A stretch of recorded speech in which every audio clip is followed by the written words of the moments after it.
नुकताच आता न्यायमूर्ती जे.के. माहेश्वरी सर आणि न्यायमूर्ती एस. संदूरकर सर यांच्या खंडपीठाने एक अत्यंत आमूलाग्र बदल होण्याच्या दृष्टिकोनातून एक निर्णय दिलेला आहे. त्या निर्णयामध्ये आपत्कालीन सेवांसाठी म्हणजे ट्रॉमा केअर सेवेवरती ह्याच्यामध्ये विशेष करून भर देण्यात आलेला आहे.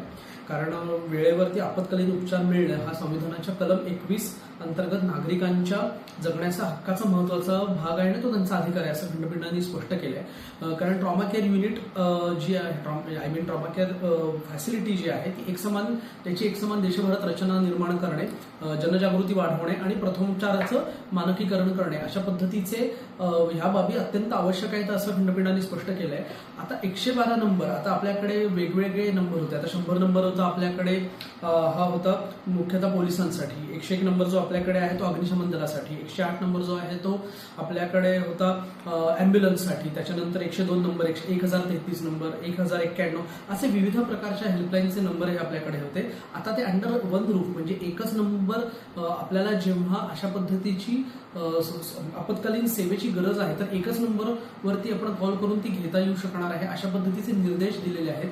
आणि याच्यासाठी केंद्राला सांगितलेलं की तुम्हाला एक वैद्यकीय बचाव प्रोटोकॉल निर्माण करायचा आहे. आता त्याच्यामध्ये आरोग्य मंत्रालय आणि वाहतूक मार्ग म्हणजे वाहतूक मंत्रालय जे आहे आपलं रस्ते वाहतूक, तर त्यांनी ह्याच्यामध्ये महत्वाचं दायित्व त्यांना दिलंय. तसंच ह्याच्यात निरीक्षण देताना एक गुड समर्टियन लॉ जो आपल्याकडे होता त्याची प्रभावी अंमलबजावणी सुद्धा करायला सांगितलेली आहे. पण बऱ्याच वेळा असं होतं की ऍक्सिडेंट झाल्यानंतर प्रत्यक्षदर्शी असतात ते हॉस्पिटल आणि पोलिसांकडनं होणाऱ्या त्रासामुळे कधी कधी पुढे येत नाहीत आणि त्यांना कुठल्याही प्रकारे संकोच होऊ नये ह्यासाठी एक वेगळा कक्ष पुढच्या 3 महिन्यामध्ये सुरू करण्यात यावा असे सुद्धा स्पष्ट निर्देश हे त्या खंडपीठाने दिलेले, जी अत्यंत एक चांगली आहे. आणि मी म्हटलं तसं की या प्रकरणात केंद्र सरकार ज्याच्यामध्ये आरोग्य मंत्रालय आणि रस्ते वाहतूक व महामार्ग मंत्रालय यांना खूप महत्वाचं दायित्व दिलेले आहे.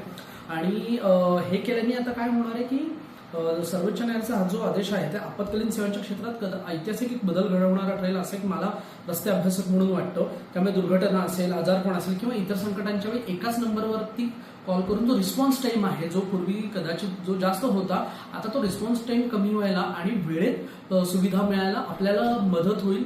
याच्यातनंही मोठी ती आशा निर्माण झालेली मला जाणवते. रुग्णवाहिकांना ट्रॅकिंग डिव्हाइसेस पण लागणार आहेत की जेणेकरून आपल्या आजूबाजूला आपत्कालीन परिस्थितीमध्ये कुठली रुग्णवाहिका जवळ आहे ह्याचंही आपल्याला एक मॅपिंग होईल.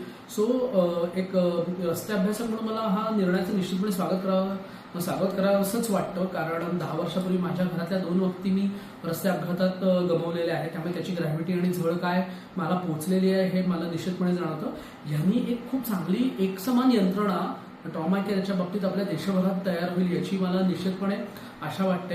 आणि आपण या खंडपीठाचं स्वागत करूयात. आणि दिल्ली बेस्ट एक एनजीओनी या संदर्भामध्ये ती याच्या दाखल केली होती आणि त्यांच्या मागणीला यश आलंय. सो त्यांचं पण अभिनंदन. आणि निश्चितपणे ह्या सगळ्या पूर्ण प्रणालीमुळे रस्त्यांवरती होणाऱ्या मृत्यूंचं जे प्रमाण आहे ते कमी होईल. आपत्कालीन सेवा ज्या आहेत त्या लवकर मिळतील अशी अपेक्षा आपण बाळगायला हरकत नाहीये.